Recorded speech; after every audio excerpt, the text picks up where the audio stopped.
Every state has the right of self-defense and to secure borders to protect itself from hostile invasions and terror. Israel is a small state surrounded by Arab countries 650 times its size, some of which are large bases of global terror. Only 44 miles separate between the Jordan Valley and the Mediterranean Sea.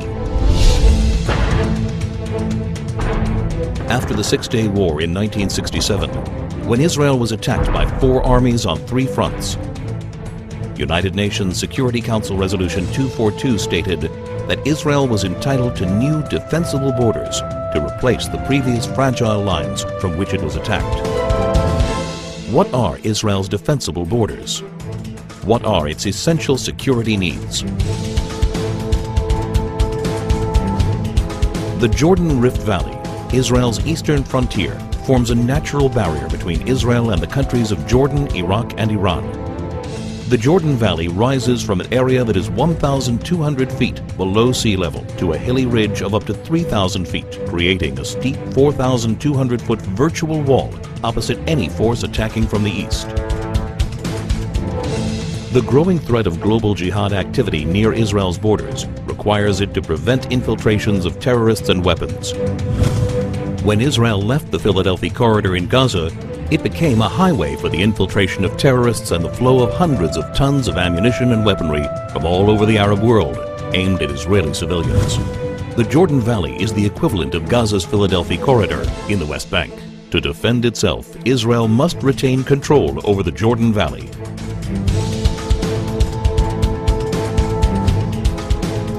This is Israel's mountain ridge, rising up to 3,000 feet. It dominates Israel's major coastal cities, where more than 70% of its population, 80% of its industry, and all of its airfields and seaports are located. Missiles launched from the Judean hills pose an immediate threat to Jerusalem, Israel's capital. Israel's only international airport, Ben Gurion, would be in the range of even primitive rockets, while all planes taking off and landing would be threatened by shoulder-launched anti-aircraft missiles.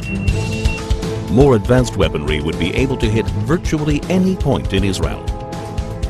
If Israel were forced back to the 1949 armistice lines, the Green Line, the country's width would be reduced to a narrow 9-mile waistline that would be impossible to defend. That's why any future arrangement must include Israeli control over key areas of the mountain ridge and a demilitarized Palestinian state. Israel's narrow borders means a combat aircraft can cross the entire country in under 4 minutes. In less than 2 minutes, an enemy plane could penetrate the country's airspace via the Jordan Valley and reach Jerusalem. In order to thwart an aerial attack on Jerusalem, a hostile plane must be shot down at least 10 miles east of the capital to prevent it from crashing into major population centers. Therefore, Israel must be able to identify hostile planes before they cross the Jordan River line and intercept them shortly after. To defend itself, Israel must control the airspace over the West Bank. Israel's transportation arteries, and in particular the Trans-Israel Highway, enable travel and connection between Israel's regions. They also assure the mobility of the Israel Defense Forces in case of attack. Protection of these vital arteries is essential in order to ensure that 1. Civilians aren't victims of terrorist gunfire. 2. Regions of the country cannot easily be cut off.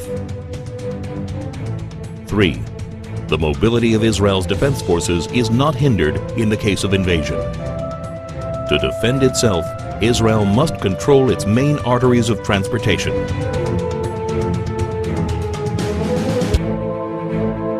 There is enormous uncertainty about future trends in the Middle East.